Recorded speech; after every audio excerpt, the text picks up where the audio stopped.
ગુજરાતમાં દારૂબંધી વચ્ચે મહારાષ્ટ્રના કરાડથી જામનગર લઈ જવાતો ભારતીય બનાવટનો 17,85,000ની દારૂ ભરેલો ટેમ્પો વડોદરા જિલ્લા લોકલ ક્રાઇમ બ્રાન્ચે ઝડપી પાડ્યો હતો। એલસીબીની ટીમ કરજણ પાસેના ભરથાણા ટોલનાકા પર વાહનોનું ચેકિંગ કરાઈ હતી। આ દરમિયાન શંકાસ્પદ પસાર થઈ રહેલા ટેમ્પોમાં તપાસ કરતા તેનાથી 414 પેટી દારૂ મળી આવ્યો હતો। પોલીસે ટેમ્પો ચાલકની ધરપકડ કરી કાર્યવાહી હાથ ધરી છે। દારૂની હેરાફેરીને અટકાવવા માટે જિલ્લા લોકલ ક્રાઇમ બ્રાન્ચ સતત વોચમાં હોય। એલસીબીની ટીમના પીએસઆઈ આરબી વનાડ, સ્ટાફના અનામ હેડ કોન્સ્ટેબલ ભૂપતભાઈ, વિરમભાઈ, વિનોદકુમાર, કિશનસિંહ, પ્રવીણસિંહ, રણવીરસિંહ તેમજ અનામ પોલીસ કોન્સ્ટેબલ હર્ષદકુમાર, સનાતનભાઈ સાથે કરજણ નેશનલ હાઈવે પરના ભરથાણા ટોલનાકા પર વાહનોનું ચેકિંગ કરાયા હતા।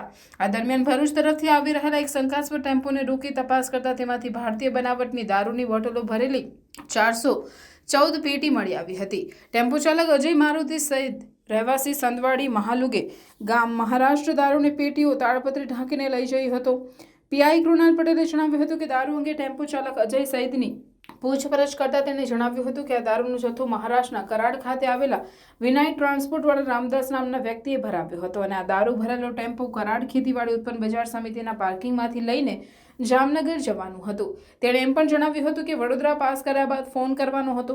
પોલીસે ₹17,85,600ની કિંમતનો દારૂનો જથ્થો, 10 લાખની કિંમતનો ટેમ્પો તેમજ મોબાઈલ ફોન મળી કુલ ₹27.86 લાખ ઉપરાંતનો મુદ્દામાલ જપ્ત કર્યો હતો। તે સાથે દારૂનો જથ્થો લઈને જામનગર જઈ રહેલા ટેમ્પો ચાલક અજય સહિત તેમજ દારૂનો જથ્થો ભરાવનાર મહારાષ્ટ્રના કરાડ ખાતેના વિનાયક ટ્રાન્સપોર્ટવાળા રામદાસ સામે કરજણ પોલીસ મથકમાં ગુનો નોંધાવી પોલીસે પ્રોહિબિશન એક્ટ હેઠળ ગુનો દાખલ કરી કાર્યવાહી હાથ ધરી છે।